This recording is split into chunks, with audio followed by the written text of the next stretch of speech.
السلام عليكم ورحمة الله تعالى وبركاته. اليوم عندنا واحد الفورماسيون ديال طرافاي اون هوتور. تبع هاد المراحل وهاد الفيديو اللي غادي تسمع راه باش تحافظ على الحياة ديالك. 3, 2, 1. Bonjour.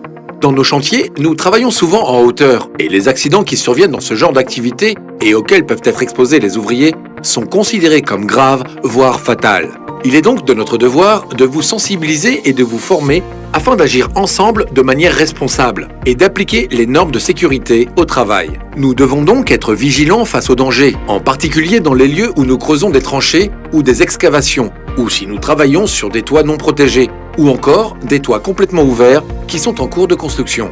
Par ailleurs, il faut être attentif dans l'utilisation des échelles qui sont uniquement des moyens d'accès et ne doivent jamais être utilisées comme plateforme de travail. Il est également nécessaire de savoir l'utiliser de façon correcte, de sorte à respecter la règle des 3 points d'appui quand vous montez ou descendez.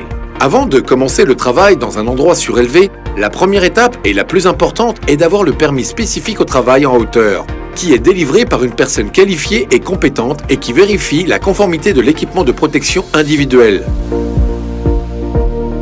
en se basant sur la liste de contrôle checklist. L'entreprise, à son tour, adopte les moyens de protection collective pour assurer la protection de ses travailleurs, comme les garde-corps qui protègent les personnes et les matériaux contre les risques de chute. L'entreprise fait en sorte de choisir des plateformes de travail appropriées selon la nature des travaux, tels que les échafaudages ou les nacelles.